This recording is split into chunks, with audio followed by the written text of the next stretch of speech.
తెలంగాణ ముఖ్యమంత్రి రేవంత్ రెడ్డి గారు కోట్లాది మంది హిందువుల మనోభావాలు బాధపడే విధంగా, గాయపడే విధంగా వారు మాట్లాడడం జరిగింది.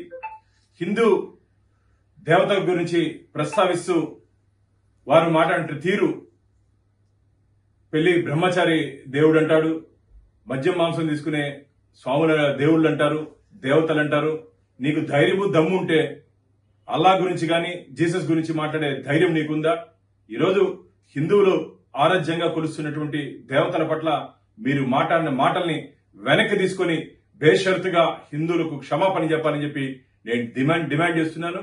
ఈరోజు హిందువులు రాయిని, రప్పని, పుట్టని, చెట్టుని, గుట్టని పూజ చేస్తారు. అది మా సాంప్రదాయం, మన సాంప్రదాయం. కొన్ని వేల సంవత్సరాలుగా వస్తున్న సాంప్రదాయాల్ని ఈరోజు అవహేళన చేస్తూ నువ్వు రాజకీయాలకి ముడిపెడుతూ, రాజకీయాలకి ఏ రోజు ఏ పార్టీలో ఉంటారో తెలీదు. రైల్వే స్టేషన్ లో, బస్ స్టాండ్ లో టైం టేబుల్ మారగా ఈ రోజు ఒక పార్టీలో ఉంటే రేపు ఇంకో పార్టీలో ఉంటారు. నువ్వు కూడా 2-3 పార్టీలు తిరిగి వచ్చినట్టు వ్యక్తివి. నువ్వు రాజకీయాల్ని, దేవుల్ని అనుసంధానం చేస్తూ నువ్వు మాట్లాడడం, ఇది నీ రాజకీయ దిగజారుడుతనానికి నిదర్శనం. వెంటనే నువ్వు హిందువులకు క్షమాపణ చెప్పాలని చెప్పి నేను గట్టిగా డిమాండ్ చేస్తున్నాను. చరిత్ర సృష్టించినోడు ఇప్పుడు ఆ చరిత్రని తిరగరాయబోతున్నాడు.